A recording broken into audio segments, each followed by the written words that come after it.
Ora, então, viva, bem-vindos mais uma entrevista aqui pelo Jornal Expresso Amarante. Desta feita viemos à Vila Miã. Estamos mais precisamente no Cineteatro Raimundo Magalhães, um dos ex-libris aqui desta região. Fomos recebidos pelo Raimundo Magalhães, que é o presidente da direção desta associação aqui. Vamos falar um bocadinho sobre esta associação. Eu estive a fazer aqui uma pesquisa prévia a esta entrevista sobre esta associação, fundada em 1953, responsável pela operação de várias valências, para além obviamente, do Cineteatro da Sala de Espetáculos, que é, digamos, a face mais visível. É, exatamente. A face mais visível deste projeto. Mas tem um projeto curioso, acho que provavelmente o único em termos de ser responsável pela operação de um bairro social, aqui em Vila Miã também. Obviamente, estamos perto da estação. Estamos perto do progresso. Um convidado não convidado, mas pronto, a parte da realidade também de Vila Miã, que tem uma importante estação de comboio aqui da linha do Douro. Raimundo Magalhães, introduz a associação, diga-nos como é que começou e quais é que são as valências pela qual é responsável neste momento aqui. Bom, como disse, a associação foi fundada em 1953. No espírito da sua criação esteve o seguimento de uma obra social que já vinha sendo desenvolvida pela família de Raimundo Magalhães no seguimento do seu testamento. O Raimundo Magalhães falece em 1934 e deixa encargos à família e responsabilidades para com a freguesia onde nasceu.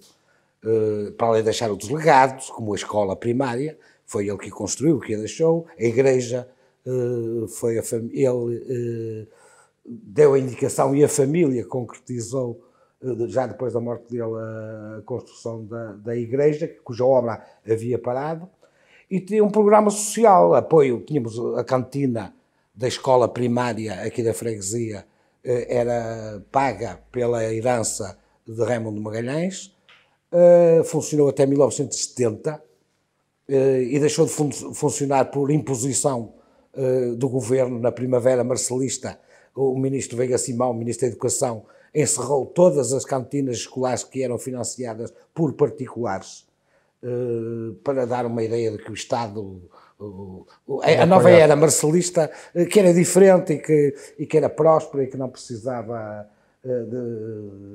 desse apoio, e então fez essa cosmética. Também havia outros donativos para com as crianças, e está expresso no Testamento de São Raimundo. Todas as crianças tinham, os meninos e as meninas, como ele diz, da minha freguesia de Real, tinham, quer pela Páscoa tinham um fato, os rapazes, e as meninas um vestido, feito à medida.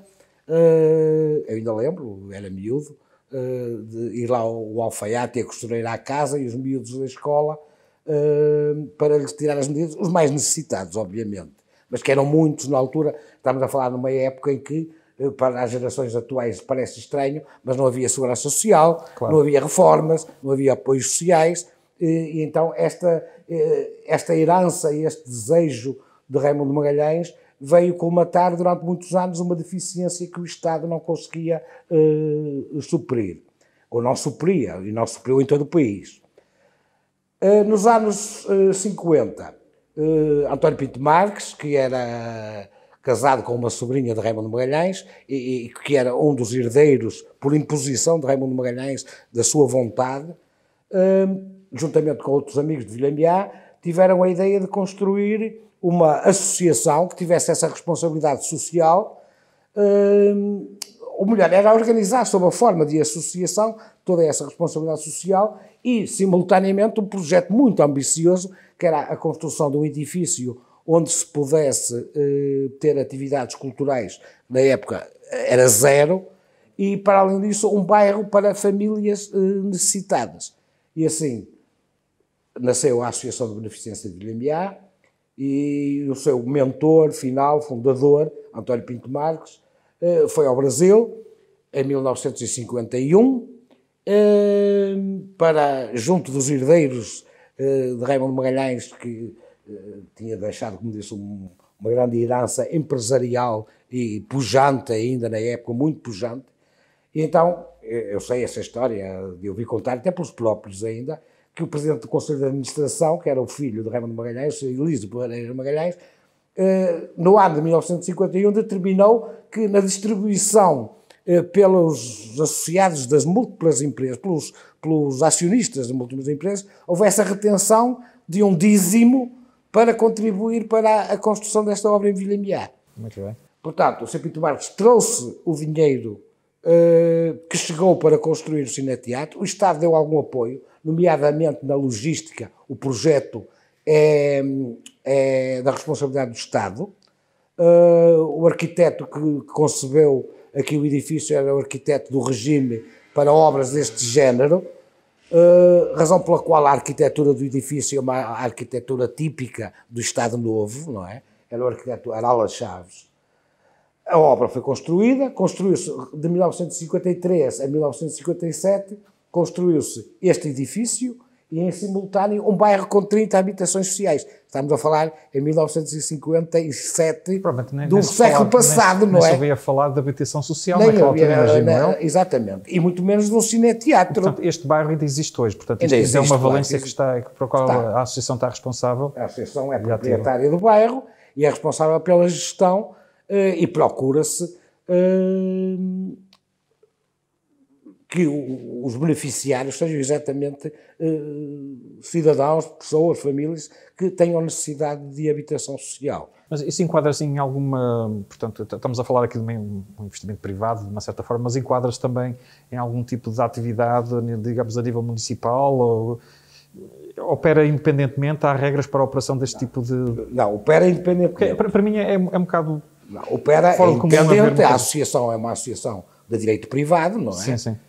A Câmara Municipal, nomeadamente no que respeita aqui ao Cineteatro, porque é um edifício que, sendo de uma associação de direito privado ou privada, é público, permanente público. Eu tenho a certeza, e digo isto com todo orgulho, é o único edifício em Vilamiá que não tem as portas nunca fechadas, nunca se fechou a porta a ninguém, e na maioria esmagadora, quase na totalidade dos casos, a cedência de instalações, nunca cobramos dinheiro a nenhuma instituição que queira usufruir do espaço. Só cobramos, e isso acontece uma vez por ano, aquelas instituições são, empresas particulares que pretendem utilizar o espaço... Ou seja, para fazer algumas das suas atividades, festas, bailes, do âmbito comercial, empresarial, do direito privado, também direito comercial privado, e estas têm que pagar o aluguel do espaço. Falou na Câmara, nós temos tido apoio da Câmara, que é para nós, porque a Associação não tem um quadro pessoal, porque claro, não pode ter, não é? Tem que funcionar por voluntariado. Apoio no que respeita à gestão do bairro, nomeadamente adotando o Regulamento Municipal para a Habitação Social, os critérios municipais e até pedindo às vezes apoio à Câmara Municipal para nos ajudar a fazer seleção, a estudar os casos com as suas equipas claro, técnicas. Era precisamente por aí que eu queria ir. Exato. E também temos permanentemente sobre nós a insistência do Gabinete de Inserção Social que funciona aqui em Vilamiá, funciona no Centro de Dia de Real. As técnicas sabem da existência do bairro, obviamente, e quando detectam casos mais necessitados, de imediato nos contactam. Eu posso lhe dizer que neste momento 4 dos inquilinos do bairro Brasil são utentes que foram canalizados através do Centro de Reinserção Social.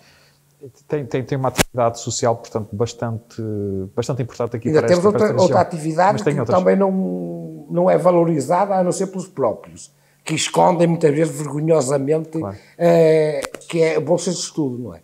Exato. Nós concedemos aliás, antes da constituição da fundação, da associação, distribuímos bolsas de estudo a estudantes carenciados. Tenho na minha lista bolsas de estudo.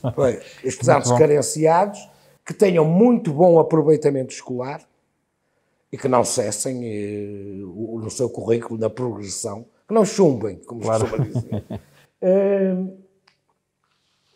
Costumamos ter 5 por ano, porque o nosso orçamento não dá para mais. E a bolsa de estudo corresponde ao pagamento integral das propinas destes estudantes. Estamos a falar em quê? Ensino superior, ensino secundário? Ensino superior. Ensino superior. Sim. Vamos ver uma coisa. esta atividade foi extremamente relevante nos anos 60 e nos anos 50. Claro. Hoje não será não era tanto. tão comum na altura ter-se, portanto, até porque presentes aqui como na altura haver superior. gente de famílias com muitas dificuldades a aspirar a ir para a universidade eram poucos. E os que havia certamente mereciam ser apoiados porque tinham que ter uma vontade férrea para isso. E isso aconteceu. Temos muita gente licenciada, fez os seus cursos, e alguns desses, dos anos 50 e 60, ainda reconhecem hoje. Alguns até se oferecem, mesmo não estando a residir cá em Vila Miá, para integrar os órgãos sociais, nomeadamente aqueles cargos da Assembleia Geral, etc., Claro. da instituição. Para dar continuidade à instituição Para dar também, continuidade, exatamente. Outros, infelizmente, é a lei da vida, não é? Quer dizer, escondem, mas isso não há volta a dar, não é? Claro, claro.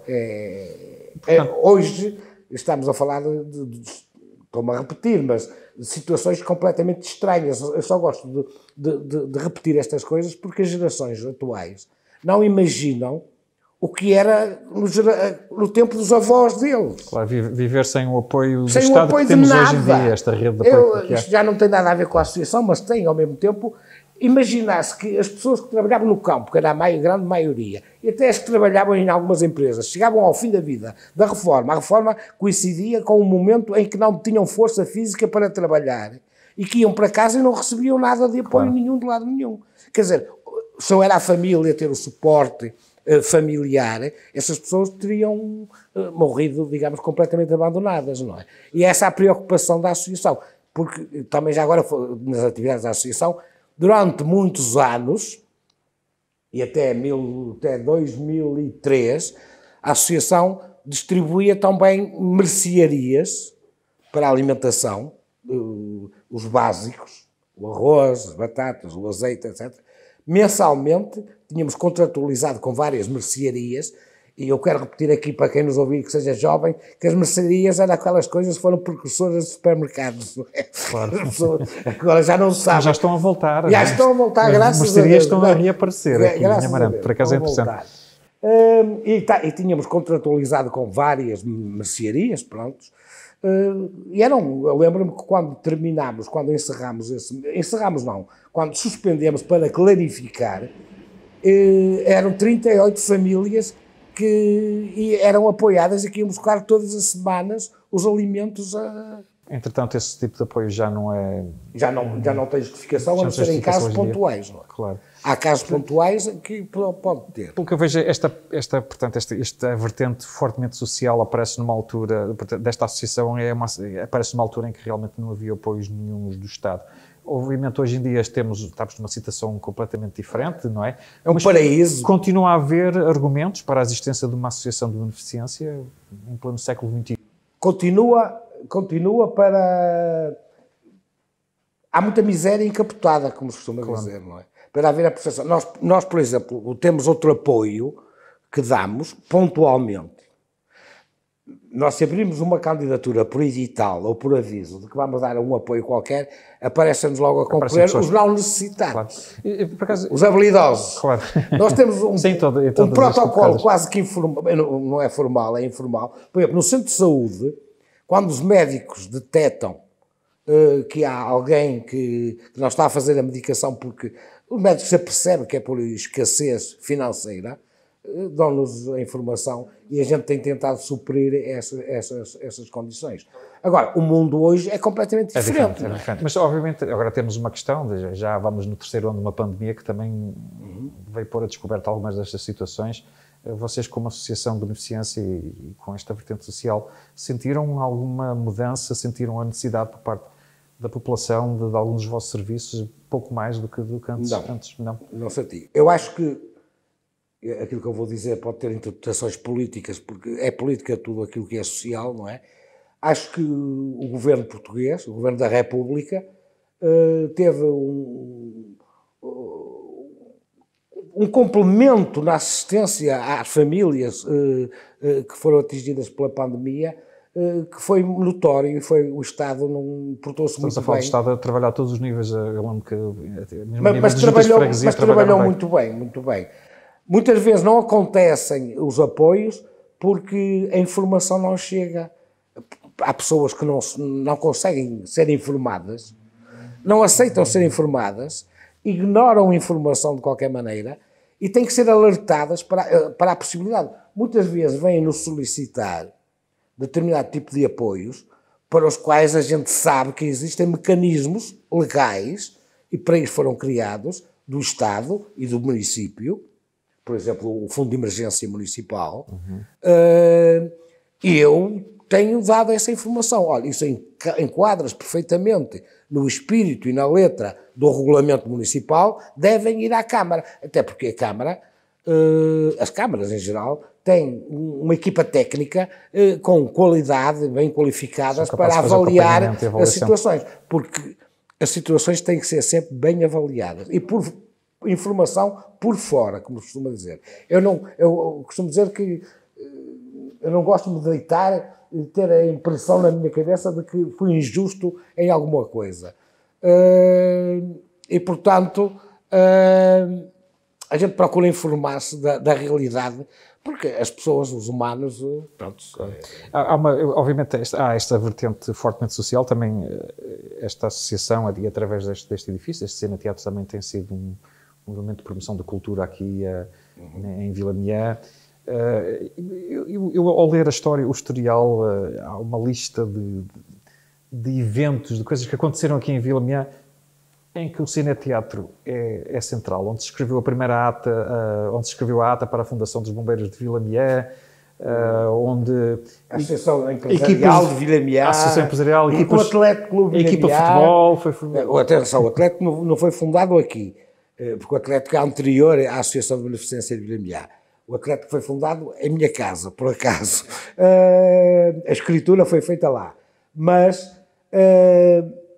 depois disso, depois da existência deste edifício, e até 1979, eu sei a data porque foi o primeiro ano, 78, o primeiro ano em que eu fui presidente da Assembleia Geral do Atlético de Vila Mié, foi em 78, era presidente da Junta de Freguesia também na altura, a sede do Atlético de Vila Mié era aqui, nos camarins, onde estavam guardados os troféus, onde faziam as reuniões, a inscrição dos jogadores. O meu pai foi um dos fundadores, pertenceu sempre também à direção, e depois em 1978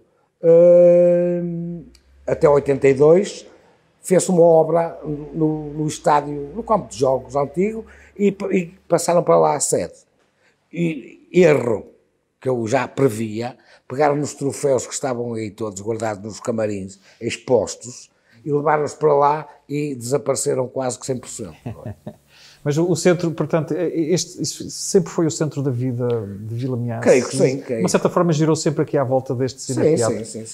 Portanto, na parte da cultura, eu sei que faziam, portanto, projeção de cinema, não sei se isso já é algo que já não acontece. Já aconteceu durante muitos anos também. Sabe que o cinema hoje em dia é um bocado complicado. É difícil trazer pessoas às salas. Às salas, é extremamente difícil. Uma entrevista que tivemos com o Cineclube do Amarante, disseram exatamente mesmo isso. Razão pela qual, quando há algumas pessoas aqui de Vila Mié me falam na necessidade, no quão engraçado seria termos um cineclube em Vila Mié, eu digo, opa, tendo sala, tendo mecanismo de projeção, tendo tudo ao vosso dispor. Agora, constituam-se como cineclube para terem os apoios de cineclube e tratem da programação, do trabalho, da publicação, da publicidade, disto é que não é. Isto tem que funcionar um bocado o princípio chinês, que a gente dá-lhes a cana também e eles têm que pescar. Nós, a partir há 4 anos, quando fizemos a obra de restauro, conseguimos mudar o equipamento, a máquina era esta, a máquina de projeção, que ainda está a funcionar. Se eu ligar à corrente... Para estar em muito bom estado. Está em ótimo estado. Se eu ligar à corrente, ela funciona perfeitamente. Mas obviamente que hoje em dia já não se arranjam filmes para arranjam, mas os filmes modernos já não são outro formato. Tudo digital. Pronto, e nós temos um formato digital também, não igual ao do Cineclube do Amarante. O Cineclube do Amarante é mais refinado do que o nosso. Mas exibimos cinema Em 2017, 2018, 2019 e interrompemos com o Covid. Com o Covid. Sim, e depois, este ano, em julho, quando foi aberto novamente a possibilidade, já fizemos aqui algumas sessões de cinema com escolas, outras por nossa iniciativa, e vamos querer continuar. Também receberam alguns filmes do Festival Internacional de Animação. Exatamente. Também foram palco para isso. Um dos parceiros no... Nós temos sido parceiros, só não somos parceiros de quem não nos quer. Ou quem não se lembra. Ou quem não se lembra. Também há uma coisa que não gostamos muito, é só somos lembrados quando são muito necessitados, não é? Mas eu espero bem que o município de Amarante, quando tiver o seu edifício a funcionar, que não se esqueça que em Vila Meata amanhã existe um auditório, porque, repare, este auditório funciona de tal maneira ao serviço da população, desinteressadamente. O único interesse é o orgulho que me dá, o gozo, como se costuma dizer, que me dá a ver as pessoas, isto ter vida cá dentro. Mas digo eu, a Câmara não faz mais do que a sua obrigação. Faz parte das competências, das atribuições e das obrigações do município levar a cultura junto às populações. E havendo um espaço como este, e a Câmara tem feito isso, nomeadamente no que respeita à Orquestra do Norte, apoios a grupos de teatro, e há outra coisa que eu tenho que dizer, a Câmara de Amarante, não vou dizer se foi a anterior, se foi a outra, a Câmara, quer a atual gestão, quer a gestão socialista, foram benevolentes com o cineteatro e se não fosse o seu apoio, o restauro que nós fizemos não teria sido possível. Era absolutamente impossível, não é? Só mais um pormenor nesta área do cinema. Eu aqui há uns tempos vi uma publicação, acho que foi sua, no Facebook, muito curiosa. Eu acho que, pelo que me disse na altura, foi o seu filho que organizou o ficheiro. Os ficheiros de todos os pósteres dos filmes, portanto... Filmes e não só. Filmes e não só. Portanto, todos os pósteres de eventos associados aqui. Há uma coleção, vocês têm essa coleção feita? Nós temos em coleção todos os espetáculos que ocorreram aqui, cinema, teatro, todas as atividades. Temos em papel original da época, temos arquivado, e o meu filho fez-me esse favor, ou melhor, a associação, não é? Digitalizou tudo, que aliás está publicado na página do Facebook. Portanto, as pessoas podem lá ir ver todos estes cartazes todos antigos. Os filmes, os cartazes, todos os filmes, todos... Aliás, tenho Isto é importante para manter a memória viva também. É muito importante, é muito importante. E está bem preservado, temos tido cuidado, como em tudo. Tem alguma ideia de quantos ficheiros tem, em termos de postas mesmo, de número? Essa é uma boa pergunta, mas é extremamente fácil ver ali no ficheiro, em cada pasta, eles são distribuídos por anos, por dois critérios, temos todos distribuídos por anos e noutro critério distribuídos por tipo, mesmo o cinema, os westerns, os dramas, e com links para... Isso merecia uma exposição um dia destes? Então, eles estão aí, é fácil pegar neles e expô-los. Expô-los, não era? Raimundo Magalhães, muito obrigado por nos receber. Eu é que agradeço. Eu vou fechar aqui este nosso programa hoje numa frase que me chamou a atenção no vosso website, que diz assim aqui: a Associação de Beneficência de Vila Meã vive voltada para a sociedade. Muito obrigado.